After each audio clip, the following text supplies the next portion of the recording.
శ్రీ గణేశాయ నమ, శ్రీ సరస్వత్యై నమ, శ్రీ గురుభ్యో నమ. 43వ అధ్యాయం ప్రారంభం. శ్రీగురుడు సాయందేవినితో చెప్పిన ఆ వ్రత విధానం సిద్ధయోగి ఇలా తెలిపారు. ఈ అనంత వ్రతం ఆచరించడం వలన ఎందరికో అభీష్టాలు సిద్ధించాయి. దీనివలన ధర్మరాజు తను కోల్పోయిన రాజ్యమంతా తిరిగి పొందగలిగాడు. పాండుపుత్రుడైన ధర్మరాజు కపటజూతంలో ఓడిపోయి తన తమ్ములను ద్రౌపదిని తీసుకొని ఘోరమైన అడవి ప్రాంతాలకు వెళ్ళి ఎన్నో కష్టాలు అనుభవించాడు. అయినప్పటికీ వారంతా శ్రీకృష్ణుడే తమ గతి అని దృఢంగా విశ్వసించారు. దుర్యోధనుడు మొదలైన వారు వాళ్ళ రాజ్యం అపహరించి పరాభవించి అడవులకు పంపడమే కాకుండా వారిని ఎన్నో రీతిలో కష్టపెట్టారు. వారు కడుపు నిండా భోజనమైన లేక బాధపడుతుంటే వారి పుణ్యం కూడా నశింపజేయమని దుర్వాస మహర్షిని పురిగొల్పి వారిపైకి పంపారు. ఒకప్పుడు ధర్మాత్ములైన పాండవులపై దయతో శ్రీకృష్ణుడు వారి వద్దకు వెళ్ళాడు. పాండవులు అతనిని పూజించి, స్వామి, నీవు భూభారం తొలగించడానికే అవతరించావు. మేము మీకు ప్రాణ సమానమైనప్పటికీ ఈ అడవిలో దాగి ఉండవలసి వచ్చినదేమిటి? నీవు ఉపేక్షిస్తే మాకింక దిక్కెవరు అని బాధపడ్డారు. ద్రౌపది కూడా తమ కష్టాలు తీరే ఉపాయం చెప్పమన్నది. శ్రీగురుడు వారిని కరుణించి ఇలా చెప్పాడు. నేను అనంతుడను, సర్వవ్యాప్తిని. త్రిమూర్తులు, చతుర్దశ భువనాలు, ఆకాశం వలె అనంతుడనైన నా యందు ఉన్నాయి.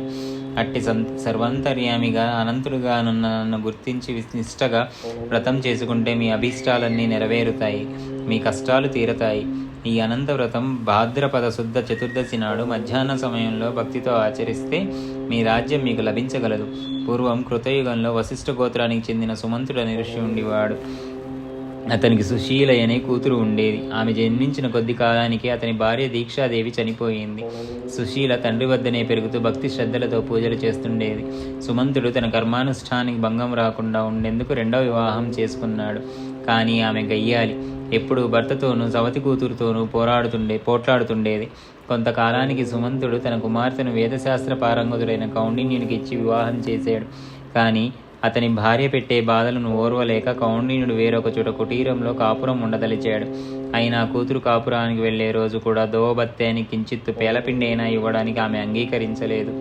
ఎలాగో ఆమె చూడకుండా సుమంతుడు కొద్ది గోధుమ పిండి మాత్రం ఒక ఆకులో చుట్టి వారిని సాగనంపాడు. మరుసటి రోజు మధ్యాహ్నం ఒక ఏటి వద్ద ఆగి కౌండిన్యుడు స్నాన సంధ్యాదులు గావించుకున్నాడు. అక్కడ కొందరు స్త్రీలు ఎర్రని చీరలు కట్టుకొని కలశాలు పెట్టి పూజిస్తుంటే సుశీలాదేవి విచారించగా తాము అనంతవ్రతం చేస్తున్నట్లు చెప్పారు. ఆమె కోరిక మీదట ఒక ముత్తైదు ఆ వ్రత విధానం ఇలా చెప్పింది. ప్రతి భాద్రపద శుక్ల చతుర్దశి నాడు 14 ముడులు వేసిన ఎర్రని తోరము సిద్ధము చేసుకొని ప్రవహించే నీటిలో స్నానం చేసి ఎర్రని చీర కట్టుకొని ఆకులతో ఒక కలశం స్థాపించాలి. ఒక కొత్త వస్త్రం మీద గంధంతో అష్టదళ పద్మం గీచి దానిపైన దర్భలతో చేసిన సర్పాకృతి నుంచి శేషసాయి అయిన చతుర్భుజిని ద్వాదశాక్షరీ మంత్రంతో గాని పురుష సూక్త విధానంతో గాని యథాశక్తి పూజించాలి. తరువాత ఆ తోరం కుడి చేతికి కట్టుకొని పాత తోరం విసర్జించాలి. తరువాత గోధుమ పిండి వంట నివేదించి దక్షిణతో సహా ఒక వేద విప్రునికి దానం ఇవ్వాలి. తరువాత యథాశక్తి బ్రాహ్మణులకు భోజనం పెట్టాలి. ఇలా 14 సంవత్సరాలు చేశాక 14 కుండలు దానమిస్తే అన్ని పురుషార్థాలు సిద్ధిస్తాయి. ఇలా చెప్పి ఆ ముత్తైదువ సుశీలాదేవి చేత కూడా అనంత వ్రతం చేయించింది. తరువాత ఆమె తన భర్తతో కలిసి బయలుదేరింది. ఆ వ్రతమహిమ అన్నట్లు దారిలో ఒక పట్టణంలోని పౌరులు ఆ దంపతులకు ఎదురొచ్చి వారిని అక్కడే ఉండమని ప్రార్థించారు. అక్కడ కొంతకాలం కౌండిన్యుడు శ్రీమంతుడై సుఖంగా నివసించాడు. ఒక రోజున కౌండిన్యుడు తన భార్య చేతికున్న తోరము చూచి, ఇదేమిటి? నన్ను వశం చేసుకోవడానికి ఎర్రని తోరం ధరించావా ఏమి అని అడిగాడు. అది అనంత తోరమని, దాని మహిమ వల్లనే తమకు సిరి సంపదలు వచ్చాయని ఆమె చెప్పిన నమ్మక అతడు దానిని తెంచి నిప్పులో పడేశాడు.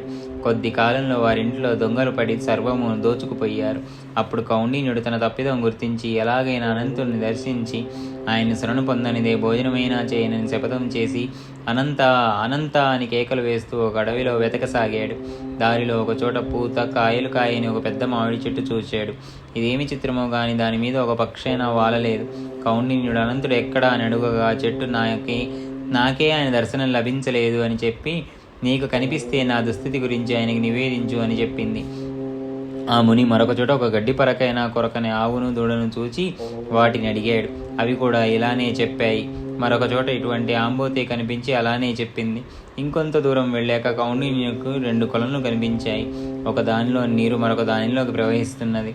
వాటి దగ్గర ఎక్కడా ఒక కొంగైనా వాలడం లేదు. అవి కూడా అనంతుని గురించి అతనికి అలానే చెప్పాయి. తరువాత ఒక గాడిద, ఒక ఏనుగు కనిపించి అనంతుడు తమకెక్కడా కనిపించలేదన్నాయి. చివరకు అలిసిపోయిన కౌండిన్యుడు ఒకచోట కూలబడ్డాడు. అప్పుడు ఒక ముసలివాడు అతనిని చేయి పట్టి లేవదీసి అనంతుని చూపిస్తాను రమ్మని ఒక అందమైన పట్టణంలోని రాజభవనంలో సింహాసనం పైనున్న ఒక సుందర విగ్రహుని చూపించాడు. కౌండిన్యుడు అతడే అనంతుడని తలచి అతనిని స్తుతించి నమస్కరించాడు. అప్పుడు అనంతుడు అతనికి 4 పురుషార్థాలు, శాశ్వత వైకుంఠ నివాసము వరంగా ప్రసాదించాడు. అప్పుడు కౌండిన్యుడు తాను అడవిలో చూచిన వింతలన్నింటినీ ఆయనకి చెప్పాడు. అనంతుడు ఇలా చెప్పాడు: పూర్వం ఒక విప్రుడు విద్వాంసుడై కూడా ఎవరికి విద్య నేర్పకుండా తన కాలమంతా శాస్త్రవాదాలతోనే గడిపాడు. అందుకడుతడు మరుజన్మలో వ్యర్థమైన మామిడి చెట్టే అడవి పాలయ్యాడు. చవిటి నేలను దానమిచ్చిన వాడు మరుజన్మలో మేతమేయని పశువు అయ్యాడు.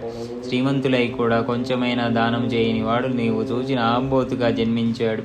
ఒకరికొకరు దానమిచ్చి పుచ్చుకున్న అక్కా చెల్లెళ్ళే నీవు చూచిన 2 చెరువులు. క్రోధం వహించిన వాడు గాడిదగాను, మదించి విచ్చలవిడిగా ప్రవర్తించిన వాడు ఏనుగుగాను జన్మించారు. నీవు పశ్చాత్తాపంతో పరిశుద్ధుడయ్యో గనకే ఆ వృద్ధుడి రూపంలో నేను నీకు దర్శనమిచ్చాను. అవన్నీ పశ్చాత్తాపంతో తమ దుస్థితి నీతో చెప్పుకొని నాకు తెలపమని నిన్ను కోరినాయి గనుకని వాటన్నిటికీ ముక్తి కలిగింది. నీవు పునర్వసు నక్షత్రమై శాశ్వతంగా ఆకాశంలో నిలుస్తావు అని అనంతుడు ఆశీర్వదించి పంపాడు. అప్పటి నుండి సుశీలాదేవి, కౌండిన్యుడు సుఖంగా జీవించి తరువాత వైకుంఠానికి వెళ్ళారు. శ్రీకృష్ణుడు చెప్పిన ఈ కథ విని పాండవులు అనంతవ్రతం ఆచరించి అనంతుని కృప వలన యుద్ధంలో శత్రువులను ఓడించి మరలా రాజ్యం సంపాదించుకోగలిగారు. నమ్మి వ్రతం ఆచరించి సత్ఫలితం పొందని వారు లేనేలేరు. కనుక సాయందేవ, నీవు కూడా నీ గోత్ర ఋషి అయిన కౌండిన్యుని వలె ఆ వ్రతం ఆచరించు. ముందు నాగనాథుడు అతని సంతతి వారు నిష్ఠతో ఈ వ్రతం ఆచరించి శ్రీగురుని పూజించి అచ్చడి బ్రాహ్మణులకు, సన్యాసులకు సంతర్పణ చేశారు. తర్వాత అతడు తన భార్య బిడ్డలను ఇంటి వద్ద దించి వచ్చి తన జీవిత శేషమంతా గురుసేవలోనే గడిపి తరించాడు. అందువలనే నీకు ఈనాడు కల్పవృక్షం వంటి శ్రీగురు చరిత్ర లభించింది. అతడి వంశంలో జన్మించినందుకు నీవెంతో ధన్యుడవు అని అన్నారు. శ్రీదత్తాయ గురవే నమః. శ్రీపాద శ్రీవల్లభాయ నమః. శ్రీ నృసింహ సరస్వత్యై నమః. 43వ అధ్యాయం సంపూర్ణం.